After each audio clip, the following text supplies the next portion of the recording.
This is lesson 810, writing the equation of a circle. Okay, so we just finished partitioning a line segment. Now we're going to get into circle equations. This, by the way, is 100% on every SAT exam ever. Okay, so the next two lessons, I cannot stress enough how important they are. You may use this again in Algebra 2. I'm not really sure, but I know it's in calculus if anybody's going to be taking the AP Calc later on. So this is definitely an important topic that you'll see a couple times in high school. So looking at this, it says, if we graph all the points whose distance from the origin is equal to 5, what shape will be formed? Okay, so if we kind of go down here, it says, like, think about it. If we went from the origin on this graph, okay, so here's the origin, and we want a distance of 5 away. So 5 away, 5 away, 5 away, all the way around. What kind of shape would it make, right? So the answer to that is obviously a circle. So using the given coordinate plane, plot 4 points that are 5 units away from the origin. Okay, so 5 units away, so they want 4 of them. The easiest 4 would probably be going right 4. Well, 5. Well, I'm sorry, they want a distance of 5. So go right 5, go up 5, go left 5, go down 5, right? Those are all a distance of 5 away. So then it says, say we needed to find 4 more. So say we wanted 4 more that were 5 away. Write down any ideas that you have to find the location of the next point that would also be 5 units away. So this is kind of interesting. You want it for this question, you want to think about Pythagorean theorem, okay? So if you were to kind of like take a compass right now and like draw a circle, let me see if I have my handy dandy compass here. I'll use red. Okay, so say I had my compass and I drew a circle.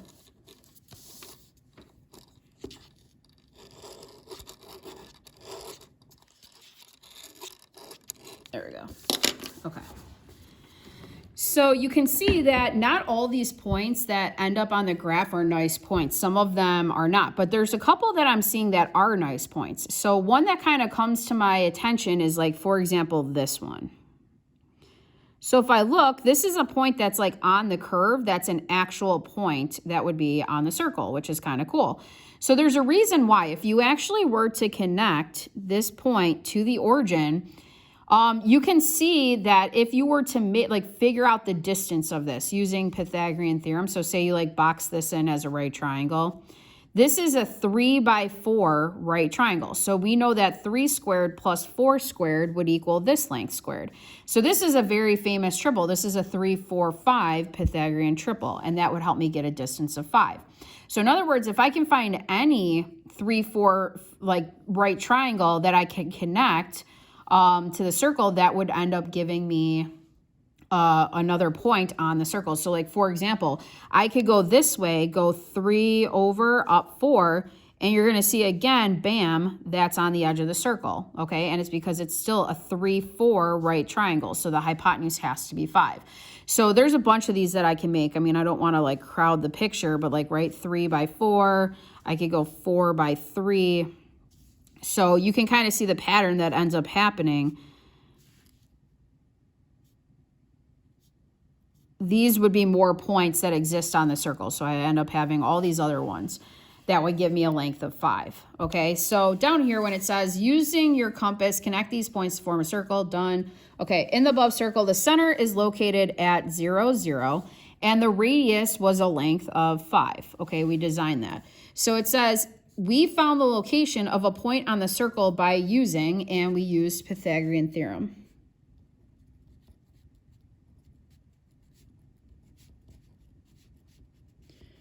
Which states that a squared plus b squared is c squared. So it says, if we can generalize this formula by using a point named x, y, the point will satisfy the equation x squared plus y squared equals 5 squared when the circle has a center at the origin. Okay, so this is kind of like, so in other words, this is the equation of the circle. Since whenever it's at the origin, it's just an x squared plus a y squared, which makes it really easy. When you start adding things to x's and y's, you're going to see in a second, it actually shifts the circle a little bit around, like it shifts it left or right or up or down. This is equal to the radius squared, or r squared. Okay, so then turn the page. So then it says, Now, let's look at a circle centered at, not centered at the origin. Okay, so, I mean, I know it's kind of faded on here, but the center of this one is 2, 3. So this circle is centered at 2, 3 and also has a radius of a length of 5. Is the circle congruent to the circle we constructed before? And the answer is yes, okay? A circle is only made up of a couple things, and one's a center and one's a radius. Now, obviously, the centers are different, but in terms of like the radius is everything. Like if you have a circle with a radius 5, it's going to be equal to any other circle with a radius 5. It doesn't matter where it's located on a graph. It still will have the same area, same circumference, same everything. It's just in a different position. So then it says, is there a sequence of basic rigid motions that could take the circle center to the origin? So like in other words, is there some sort of transformation I can take and pick this up and slide it down so that this center is over here? So I kind of gave it away. A slide is going to be a translation, right? Like I can translate this thing. Now, if I'm translating this, what I would want to do is I would want to do a translation left 2, like I want to go left 2, and then I want to go and down 3.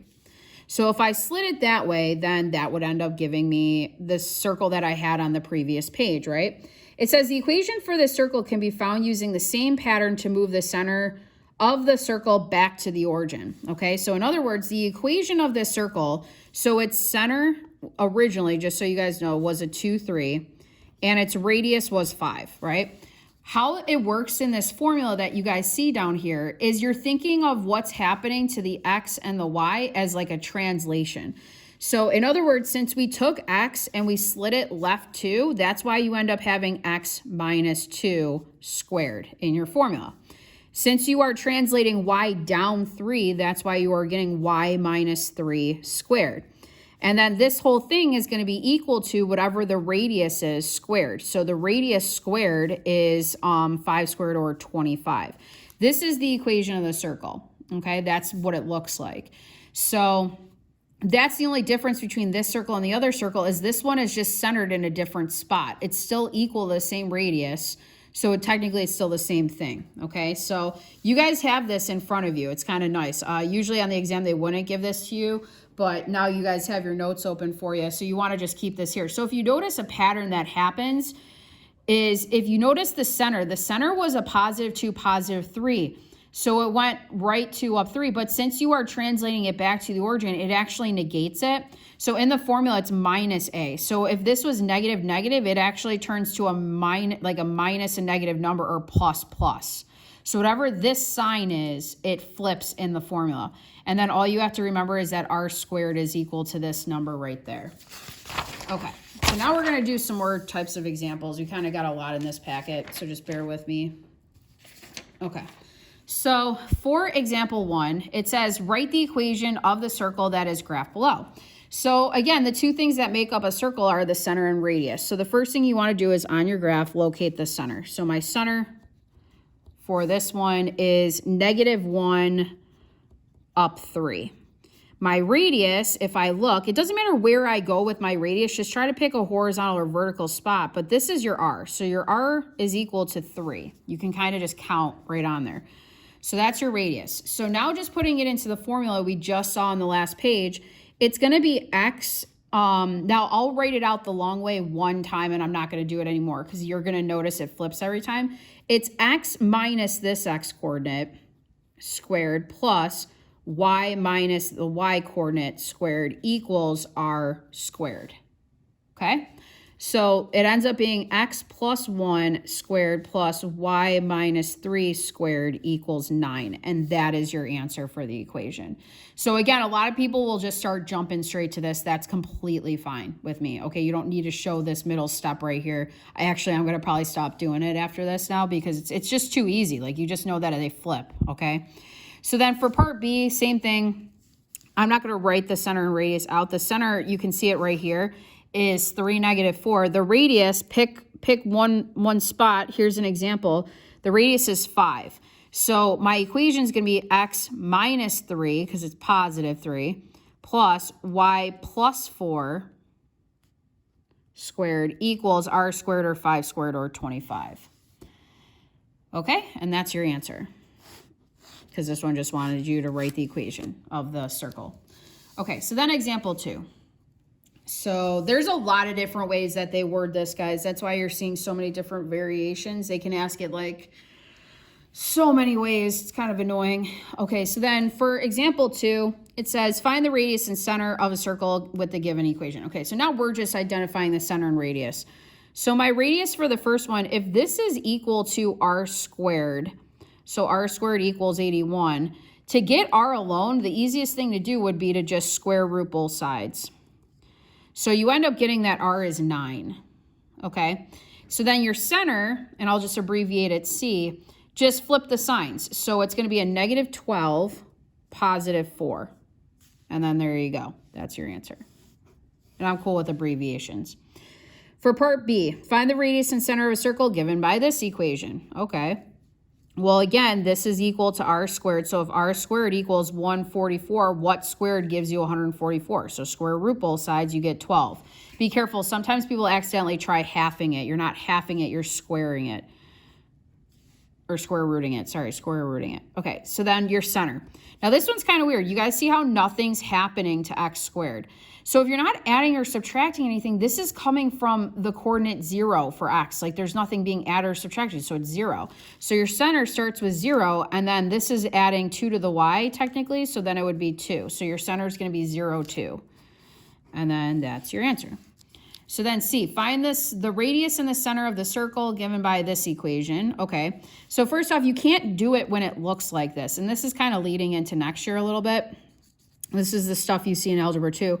What you can't do an equation of a circle unless x squared and y squared are isolated. Like they don't have a constant in front of them. So what you can do on this question is divide every single term by 3. You get x squared plus y squared is 25. This is what you're actually looking at, okay? All they did was multiply every term by the same number. So what this means, though, if you ever see an x squared and a y squared, that means your center is the origin. So the center is just 0, 0. If this is equal to r squared, that means the square root of that would be 5, where my radius is just 5. And that's my answer. So the same kind of problem exists on number or letter D. You can't have something in front like this, and you can't have the constant be on the left side. So the first thing you would probably want to do is add 64 on both sides, like go like that. Then you would have 4 times x minus 2 squared plus 4 times y minus 9 squared equals 64. Then I would probably divide out a 4 from every single term. So I would get x minus 2 squared plus y minus 9 squared equals 16. This is the form that we're used to using. You know what I mean? So if this is r squared, r would be 4, right? 4 squared gives me 16. My center is going to be a positive 2, positive 9. And that's my answer. Okay, turn the page. Okay, example 3. So now we're going to write our own equation. So it says, write the equation of a circle whose center is 9, 0, and it has a radius of 7. So this is kind of like what we did on the second page of the notes. So it's going to end up being x minus 9, because it's a plus 9, plus, if it's a 0, it's just the term by itself, so plus y squared equals the radius squared. 7 squared is 49. Bam, that's my answer. For part B, write the equation of a circle whose center is negative 1, 2 and has a radius of 6. Well, that would be, since it's minus 1, it's going to be plus 1, x plus 1 squared, plus y minus 2, because it's positive, equals 6 squared, or 36. This way is kind of easy. Okay, so write the equation of a circle centered at the origin, diameter 10. If the diameter is 10, the radius is half of the diameter. So diameter divided by 2. So you get the radius is going to be 5. So if it's centered at the origin, it's x squared plus y squared. And if it equals r squared, then it's equal to 25. And then that would be your answer for the origin.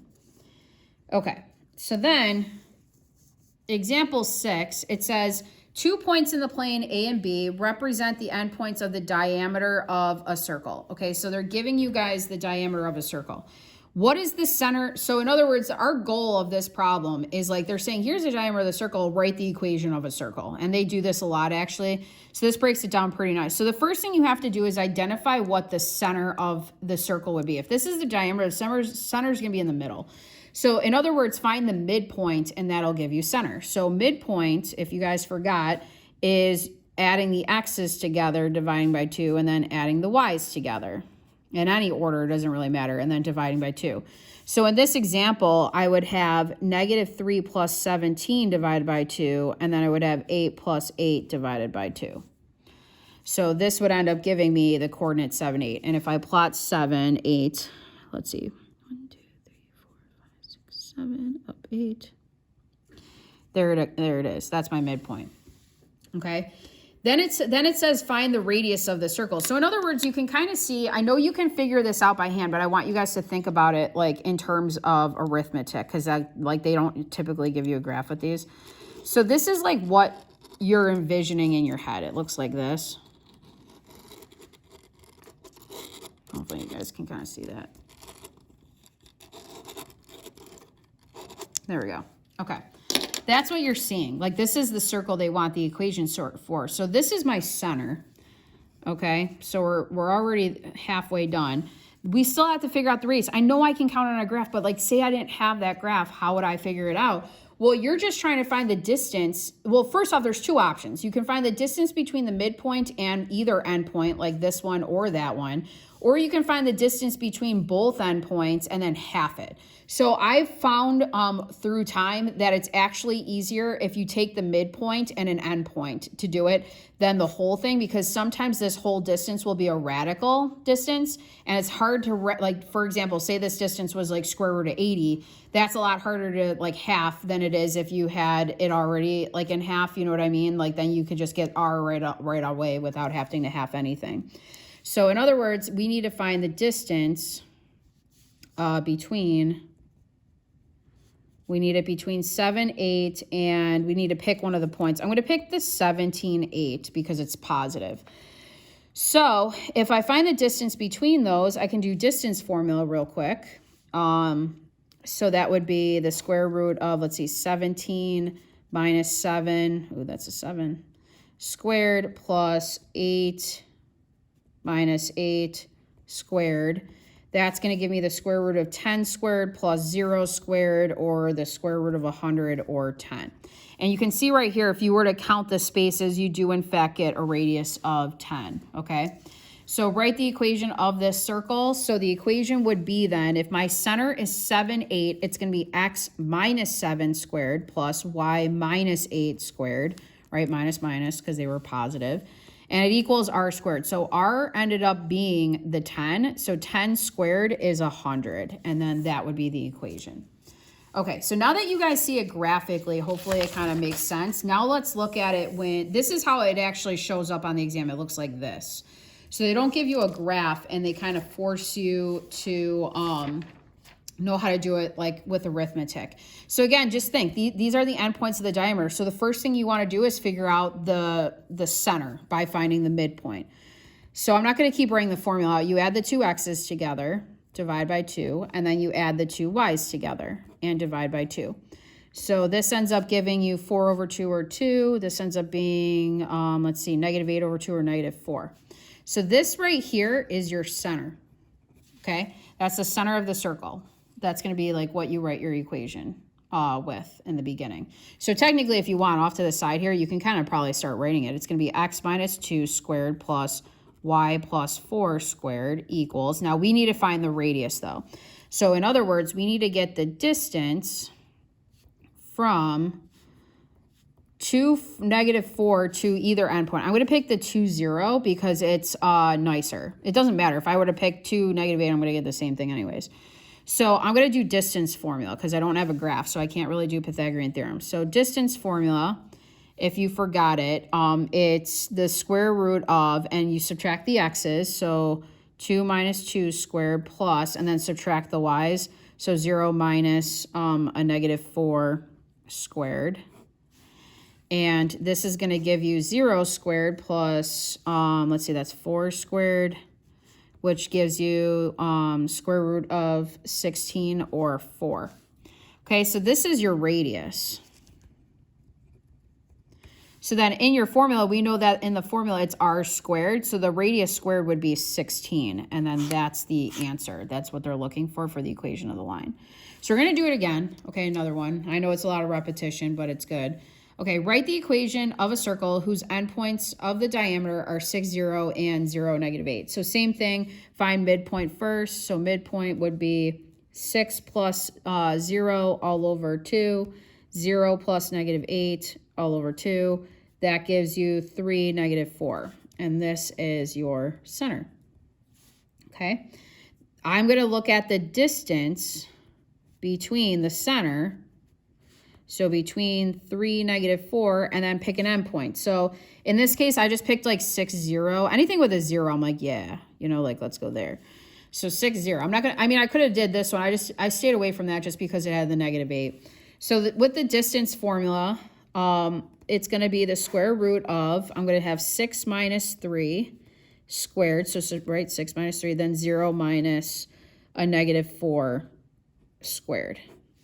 So that gives me the square root of 3 squared plus 4 squared, which is 9 plus 16, or the square root of 25, or 5. So this would be my radius. Okay. So then my final answer for this one would be, here's my center. I'm going to have x minus 3 squared plus y plus 4 squared equals whatever my radius is squared, which in this case would be 25. Awesome. Okay. So then for number 6, and by the way, the radius isn't always have to be a nice number. Like say, for example, we got that the radius was equal to the square root of 30. That would mean that the square root of 30 squared would just be a 30 there. So like keep that in mind. It doesn't have to be nice. Okay, so that might happen once in a while. So then for example 6, this one says, write the equation of a circle with center 310 that passes through the point 12, 12. So there's two methods on this. I'm going to show the first method on part A and then the second method on the other one, part B. Okay, so the first thing is that they're telling you what the center is already, which is kind of nice. So what you need though is you need to figure out the radius. If you have a center, like just to give you an idea of what this looks like this time now they already found this for you. So they're giving you center and then saying that this is a point that's on the circle. So say for example, this is what we had, like 3 up 10 somewhere over here, and then it was like 12, 12 or something like that. They're saying here's the center. This is what you're envisioning in your head. It looks like a circle. And this is a point that the circle, like the line of the circle, is passing through. So in other words, to get the radius, you have to find the distance between the center and that point it passes through. So the distance formula, I can just do 12 minus 3 squared plus, and then I would have 12 minus 10 squared. And that would give me 9 squared plus 2 squared, or 81 plus 4, or the square root of 85. Okay, this is your radius. Like that's what it's giving you. So now to write my equation, I already have the center. So I mean, I could have already started this. I have x minus 3 squared plus y minus 10 squared. It's going to be equal to the radius squared. So if the radius, and I'll do that right here, if the radius is already the square root of 85, r squared is going to be you squaring this.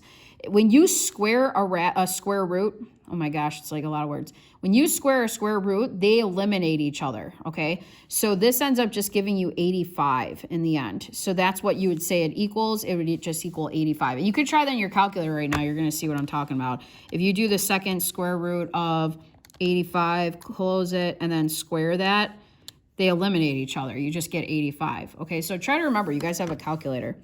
So this would be the answer. Now that's the first method. This is the second method. Not a lot of people chose this method last year, but I still think it has merit in like showing you guys, because there's a way to, like on the SAT, like sometimes this way might save you some time. So the second method is you can start by writing your equation like you already have the center, kind of like what I was saying before. So like on this example, you could start x minus 9 squared plus y plus 8 squared equals r squared. If you know that this passes through this point, that means this point's on the circle, meaning if you were to put this into x and y, it'll make this equation true. So what you can do is sub in this for x, sub that in for y, simplify the left side, and then that will tell you what r squared is. And then you can just take that r squared and put it back up into the formula. So like, I'll show you what I mean. So if I put the x in, the point it passes through, and then put the y in, okay? And then break this down. So do order of operations is important. This would be 10 squared plus 30 squared. And let's see, this would be 100 plus 900. Or I would just get 1,000 is r squared. I don't have to go any further. I don't need r by itself because like in the formula, the last thing I have to do is go back and put 1,000 back into here. Okay, so my final answer would be x minus 9 squared plus y plus 8 squared equals 1,000.